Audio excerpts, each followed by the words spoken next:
C'est la question qui était examinée par le tribunal correctionnel de Paris, qui a rendu un jugement particulièrement clair, dans lequel il caractérise le harcèlement moral institutionnel subi par les salariés au sein de France Télécom. Donc c'est un jugement important, c'est un jugement novateur parce que il étend le périmètre du harcèlement moral à la totalité de la collectivité du travail qui a été impactée par les agissements constitutifs de harcèlement moral. Et donc c'est la première fois, je dirais, que de façon aussi systématique, une juridiction caractérise l'infraction de harcèlement moral. Et c'est en cela que l'enjeu est important devant la cour d'appel, bien sûr.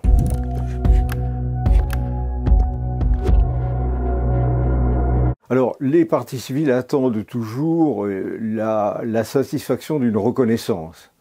Ce qui s'est passé est terrible. Lorsque quelqu'un se suicide, quelle qu'en soit la cause, pour la famille de la personne qui s'est suicidée, c'est toujours des interrogations sans fin et une situation épouvantable à vivre. Et il est donc important qu'une juridiction vienne dire que ce qui s'est passé ne concerne pas la vie privée du salarié, mais bien la conséquence d'agissements coupables de la direction de l'entreprise. Donc de ce côté-là, l'enjeu personnel pour les victimes et les familles des victimes est tout à fait considérable.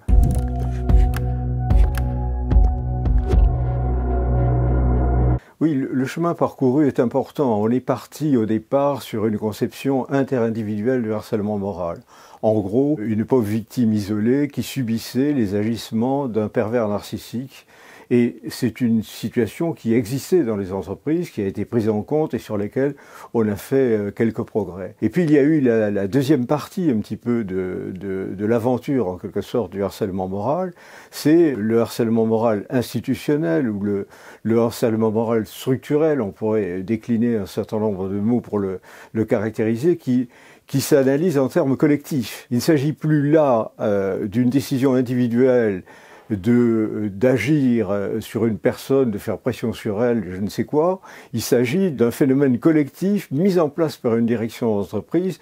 C'est ce que le tribunal a appelé une politique d'entreprise. C'est une politique d'entreprise harcelante et c'est cette notion qui a été mise en relief par le jugement du tribunal, dont l'enjeu finalement pour cette nouvelle procédure consistera à la faire entériner par la Cour d'appel de Paris.